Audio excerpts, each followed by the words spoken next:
Good morning everyone. Today we are going to start a new chapter. It's third chapter, दो बैलों की कथा। बच्चों, इस लेसन में दो बैलों की एक कहानी बताई गई है। बहुत अच्छी कहानी है। इनसे हमें भी बहुत अच्छी सीख मिलती है कि वो दो बैल किस प्रकार अपने मालिक से बिछड़ जाते हैं, कितनी परेशानियों का सामना करते हैं और आखिर में अपने मालिक से वो कैसे वापस मिलते हैं।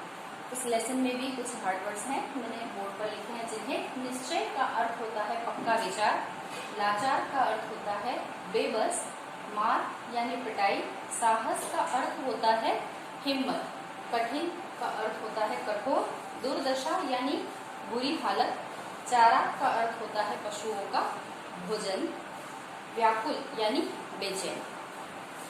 इस लेसन में दो बैलों की कथा बताई गई है कि दो बैल अपने मालिक से बिछड़कर कितनी परेशानियों का सामना करते हैं और वापस अपनी हिम्मत और साहस की वजह से वो वापस कैसे अपने मालिक से मिलते हैं। इस लेसन को हम रीड करेंगे और उसे समझने की कोशिश करेंगे। पाठ 3, दो बैलों की कथा। झूरी नाम का एक किसान था, उसके पास दो बैल, हीरा व मोती। इन दोनों बैलों के नाम थे हीरा व मोती। दोनों बैलों में बहुत प्यार था। झूरी उनके चारे पानी का बहुत ध्यान रखता, वो कभी भूल कर भी उन्हें मारता पीटता नहीं था, अतः झूरी को बहुत चाहते थे। पशु भी प्यार का भूखा होता है। बच्चों, देखा आपने, जानवर भी सब कुछ समझता है। जो बच्चों जानवर से बहुत प्यार करते हैं, जानवर उन्हें कभी नुकसान नहीं करता, लेकिन अगर कभी कोई जानवर को परेशान करता है, उसे नुकसान करने की कोशिश करता है, तो वो जानवर भी उसे परेशान करते हैं। झूरी की पत्नी का भाई गया प्रसाद हीरा और मोती को कुछ दिनों के लिए अपने गांव ले गया। झूरी की पत्नी जो थी वो इन दोनों बैलों से बिल्कुल प्यार नहीं करती थी, उसे इनकी तरफ बिल्कुल भी लगाव नहीं था। तो एक दिन उसका भाई आया और इन दोनों बैलों को अपने साथ गांव ले गया। बैलों को बड़ा आश्चर्य हुआ कि वह उन्हें कहाँ लेकर जा रहा है। रास्ते में उन्होंने बैलों को बहुत मारा पीटा और बाद में गाँव जाने के बाद उन्हें सूखा भूसा डालकर खाने में दिया, जिन्हें उन बैलों ने बिल्कुल सूंघा तक नहीं। ठीक है। जब हीरा मोती को गया प्रसाद अपने गांव ले गया, तब उन्हें बहुत मारा पीटा और खाने में सिर्फ सूखी घास दी, जो उन दोनों बैलों ने खाई भी नहीं। रात हो जाने पर दोनों बैलों वहां से भाग निकलने का निश्चय किया। जहां उन्हें अच्छा नहीं लग रहा था, तो दोनों बैलों ने सोचा कि यहाँ से भाग निकलते हैं। उन्होंने जोर लगाकर अपनी रस्सियां तोड़ दी और वहां से भाग निकले। सुबह होने पर झूरी ने उन्हें थान पर खड़ा देखा। उन बैलों वहां से गांव से भागकर अपने मालिक के पास वापस आ गए और देखा तो वो रात भर से वहीं पर खड़े हुए थे। ये देखकर झूरी की पत्नी को बहुत गुस्सा आया, वो नाराज हो गई और उन दोनों बैलों को फिर से उसने सूखा भूसा डाल दिया। लेकिन तब उन बैलों ने उस भूसे को प्यार से खा भी लिया। अगले दिन गया प्रसाद फिर आया और फिर से किसी तरह उन दोनों बैलों को बांधकर वहां से ले गया। फिर गया ने उन दोनों बैलों पर बहुत अत्याचार करने शुरू किए। दोनों बैलों को हल से जोतकर पूरा दिन खेत में काम करवाता, मारता पीटता और खाने के लिए वही रूखी सूखी घास देता था।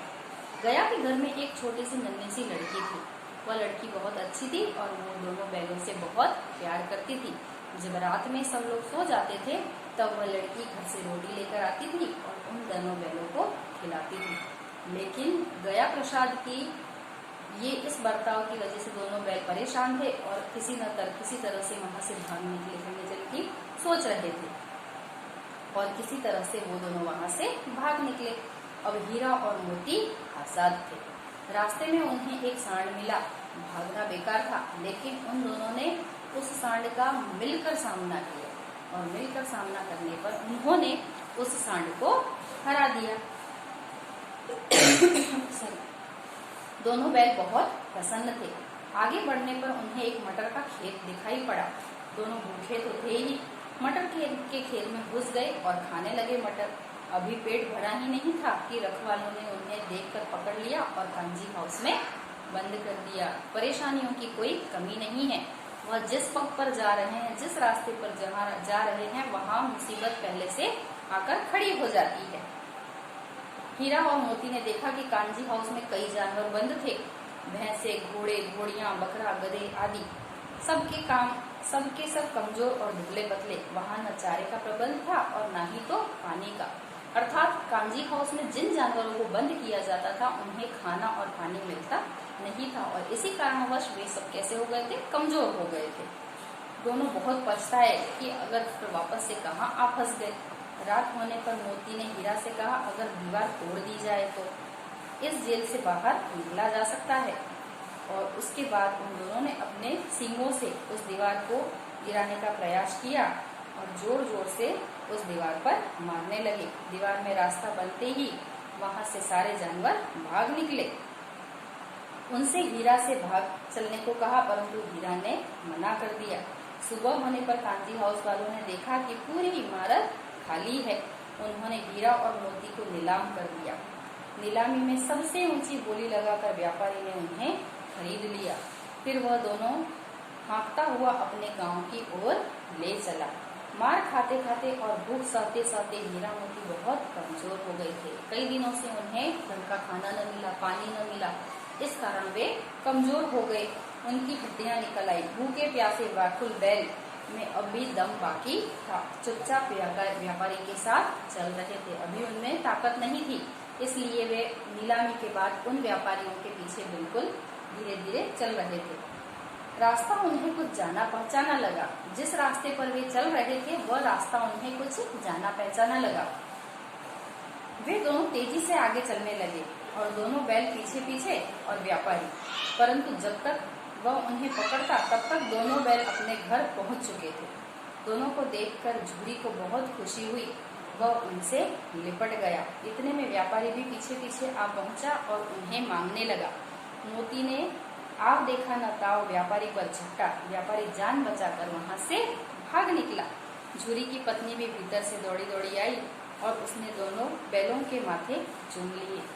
यानी कि जानवर जितना प्यार इंसान से करता है उतना ही प्यार इंसान भी जानवर से करता है। अगर इंसान जानवर से प्यार करे तो जानवर उसके बदले में उसे वफादारी दिखाता है। इतनी परेशानियों का सामना करने के बाद भी जब हीरा व मोती ने अपने मालिक के घर का रास्ता देखा तब वह व्यापारी से छूटकर अपने मालिक के पास पहुंच गए और उस व्यापारी को वहां से किसी तरह भगा दिया। तो बच्चों, इस लेसन में जो जानवर के प्रति प्रेम, वफादारी व आदर का संदेश दिया गया है वह बहुत मूल्यवान है। हमें कभी किसी जानवर को परेशान नहीं करना चाहिए। जानवर मूक होते हैं, वह कुछ बोल नहीं सकते। अगर हमें कोई परेशानी होती है तो हम उसे बोलकर व्यक्त करते हैं कि हमें भूख लगी है या हमें दर्द हो रहा है, लेकिन मूक जानवर कभी कुछ बोल नहीं सकते। हमें उनकी परेशानी समझने की कोशिश करनी चाहिए, न तो कभी किसी जानवर को परेशान करना चाहिए। जानवरों के प्रति भी हमें प्रेम भाव दिखाना चाहिए। तो इस लेसन में जो हीरा और मोती, इन दोनों बैलों की जो कथा बताई गई है वो यह व्यक्त करती है कि हमें जानवरों के साथ दुर्व्यवहार कभी भी न करना चाहिए। उनकी तरफ हमें सहानुभूति दिखानी चाहिए और जब हम किसी जानवर की तरफ सहानुभूति दिखाते हैं तो वो जानवर इंसान के लिए बिल्कुल वफादार बन जाते हैं। तो बच्चों, हमें जानवरों के साथ अच्छे से सुलूक करना चाहिए। ये इस लेसन का मैसेज है। आप इस लेसन को अच्छे से पढ़ें और उसे, इसमें जो मैसेज दिया गया है उसे समझने की भी कोशिश करें। मुंशी प्रेमचंद जी ने इस कहानी में बेजुबान प्राणियों के माध्यम से दर्शाया है कि वे भी अपने मालिक या आश्रयदाता का साथ छोड़कर दुखी हो जाते हैं। जब कोई जानवर अपना आश्रयदाता या मालिक उससे बिछड़ जाता है तो वो क्या हो जाता है, दुखी हो जाता है। वे हम मनुष्य से प्रेम, दया, देखभाल आदि की आशा रखते हैं। ठीक है, जो जानवर होते हैं वह भी, उनकी भी कुछ इच्छाएं होती है कि वह जिसके पास रहते हैं, जिनके साथ रहते हैं, वह उनसे प्यार करे, वह उनकी देखभाल करे, वह उनका अच्छा ध्यान रखे, वह उन्हें अच्छा खाना दे। तो इस प्रकार जो जानवर की भी आशाएं होती है उसे हमें पूरी करना चाहिए। अगर हमें कोई भूखा जानवर, लाचार जानवर मिलता है, दिखाई पड़ता है, तो हमसे जितना हो सकता है हमें उसकी सेवा करनी चाहिए, हमें उनका ध्यान रखना चाहिए, ना कि हमें उन्हें कभी परेशान करना चाहिए। तो बच्चों, ये झूरी के इस पाठ में इन दोनों बैलों की कथा के साथ हमें ये समझ में आना चाहिए कि प्राणियों के प्रति, जानवरों के प्रति आदर भाव, प्रेम भाव और सहानुभूति रखना बहुत ही आवश्यक है, जो हमें जीवन में क्या बताता है कि जानवरों के प्रति प्रेम भाव रखने से जानवर भी इंसान के प्रति सहानुभूति बताते हैं। इन दोनों पक्षों की तरह हमें भी इस तरह से जानवरों में प्रेम भाव रखना चाहिए।